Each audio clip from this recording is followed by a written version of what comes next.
Caros amigos, estamos aqui gravando mais um vídeo. Dessa vez para falar sobre o assunto da agressão do cachorrinho pela enfermeira, assunto que tomou conta da internet nos últimos dias e também da televisão. Eu já tinha me manifestado pelo Facebook sobre o tema, mas como a coisa ainda continua correndo por aí, eu decidi fazer esse vídeo. Um vídeo protesto, para me manifestar contra essa palhaçada criada em torno do tema. Bom, eu acabei de receber aqui pelo Facebook uma mensagem que diz o seguinte: luto e justiça, basta de impunidade. E logo ao lado da mensagem vem a foto do Yorkshire agredido pela enfermeira, com os seguintes dizeres: que a tortura e o assassinato deste ser indefeso, de forma covarde e intencional, sirva como ponto de partida para se repensar as leis de crimes ambientais e contra os animais. Bom, vou começar falando sobre essa afirmativa, que a tortura e o assassinato desse ser indefeso. Bom, primeiro, o vídeo veiculado na internet não prova que o cachorro morreu. O vídeo expressa uma agressão de uma enfermeira a um cachorro, sem dúvida, uma agressão covarde, mas o vídeo não apresenta o cão morto logo depois dessa agressão. Se ele morreu ou não morreu, eu não sei. O delegado chegou a dizer que ele teria morrido em virtude das agressões. Bom, para isso ficar provado, teria sido necessário fazer um exame, o que não procede, porque um cão não é sujeito de direito e nem também pode ser qualificado tal ato como assassinato. Assassinato é algo que atinge a vida humana. Todo crime contra a vida humana é categorizado pela lei como assassinato. Agora, um crime contra nem poderia ser definido como crime, porque só há crime se a lei assim definir tal ato como crime, né? Um ato desses contra um animal não é crime, nem tampouco assassinato. Isso é absurdo o que estão afirmando por aí. Dizer que a enfermeira assassinou um cão, ora, absurdo do ponto de vista legal, jurídico e moral. Isso não faz nenhum sentido. Assassinato é só um ato contra a vida humana. Por exemplo, o aborto é um assassinato. A eutanásia é um assassinato. Mas disso ninguém fala, né? Manifestação contra essas coisas ninguém faz. Agora, manifestação contra a morte de um cachorro, as pessoas fazem, se comovem. Realmente os valores estão invertidos no nosso país. Se dá mais valor à vida de um cão do que à vida de um feto. E olha que milhões de abortos são feitos no Brasil por ano. E eu não vejo manifestação no Facebook contra isso. Bom, continuando aqui, essa mensagem que eu recebi diz o seguinte: olha, confirmada a autoria, solicitamos às autoridades: primeiro, pena exemplar para ré. Segundo, cassação do direito de exercer a profissão de enfermeira para quem não respeita ou preza a vida. Essa pessoa não tem condições de cuidar de um doente.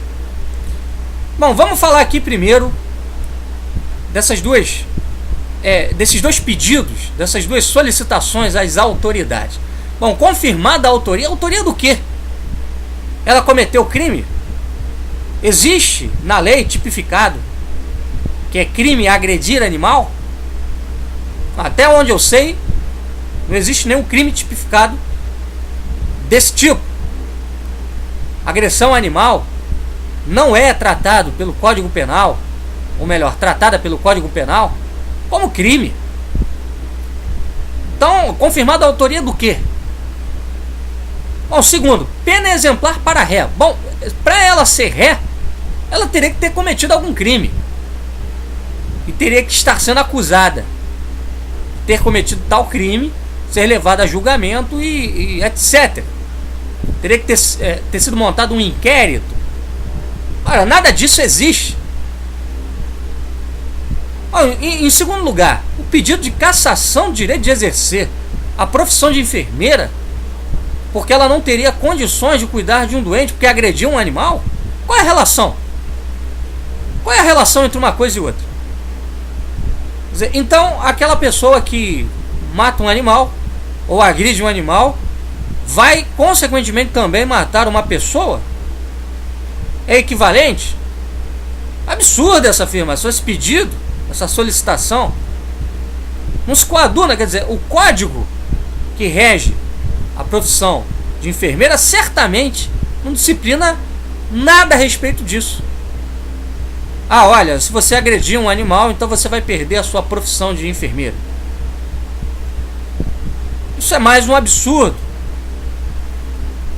Em terceiro lugar, a solicitação que é feita é a seguinte: acompanhamento severo por parte do Conselho Tutelar e mesmo perda da guarda da criança por maus tratos e violência psicológica e, quem sabe, física contra menor. Bom, eu também eu desconheço qualquer tipo de lei preveja a perda da guarda de um menor por agressão a um animal na frente da criança. Quarto lugar, o pedido que se faz é o seguinte: severo acompanhamento psicológico ou psiquiátrico. Bom, isso até seria aconselhável. Concordo que a maneira como ela agiu com o animal aponta para um certo desequilíbrio emotivo, mas isso não pode ser imposto como pena. E as últimas duas solicitações: mudança no artigo 32 da Lei Federal 9.605/98 e o reconhecimento do animal como sujeito de direito. Agora, quem é que em sã consciência pode propor uma coisa dessas? Propor que o animal seja sujeito de direito é destruir todo o nosso sistema jurídico e moral, pô. Sujeito de direito é só o ser humano, criado à imagem de Deus, dotado de uma alma racional, de consciência, de vontade moral, capaz de escolher entre o bem e o mal. Um animal não pode ser sujeito de direito em caso algum, porque ele não é pessoa. Só o homem é pessoa. Só o homem é um ser inteligente, um ser livre, consciente. O animal não tem nenhuma dessas faculdades. Se ele tivesse, seria pessoa e aí sim seria sujeito de direito. Ou seja, propor que o animal tenha o mesmo resguardo da lei que o ser humano tem, só pode ser coisa de gente absolutamente insana. Absolutamente insana. E por último, pedido de criação de delegacias para crimes contra o animal e o meio ambiente. Quer dizer, isso tudo é uma palhaçada. E na verdade tem como base essa ideologia ecologista. A ideia de que a natureza é a mãe, é uma mãe, é a mãe natureza, Gaia, e de que ela teria tantos direitos, ou talvez até mais direitos do que o ser humano, quando na realidade a natureza foi criada para o homem e o homem para Deus. Essa é a ordem reta das coisas. Os seres naturais, animais, plantas, os seres minerais foram criados para o homem. Isso não quer dizer que o homem deva destruí-los, mas o homem deve servir deles para a sua existência, para a sua subsistência. A natureza existe para o homem e não o homem para a natureza. É absurdo exigir direitos do animal, direitos da natureza, falar de crimes contra a natureza. Em algum momento se pode falar de crimes contra a natureza é só quando atos contra a natureza implicam em prejuízo para a vida humana. Você destrói, por exemplo, um rio que abastece uma cidade. Você destruindo esse rio, você vai poder pôr em risco a vida de milhares de pessoas, aí sim faz sentido em falar de crimes contra o meio ambiente, porque eles prejudicam o bem comum, o bem do ser humano. Agora, tratar a natureza como se ela fosse em si mesma sujeita de direito, meu Deus, onde vamos parar?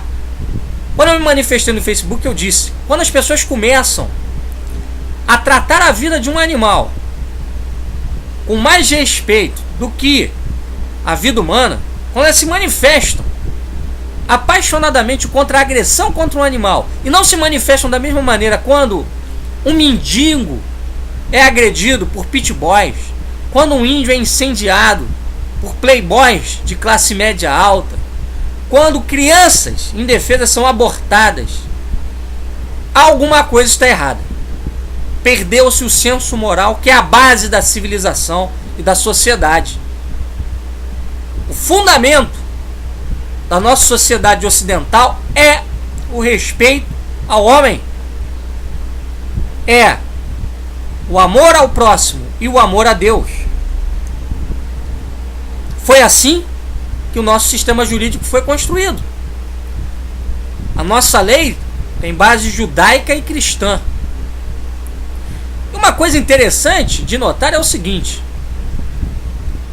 a legislação que fundamenta as leis ocidentais tem origem judaica, cristã e romana, e a mais antiga, que é a judaica, ela trouxe uma revolução impressionante para o campo jurídico.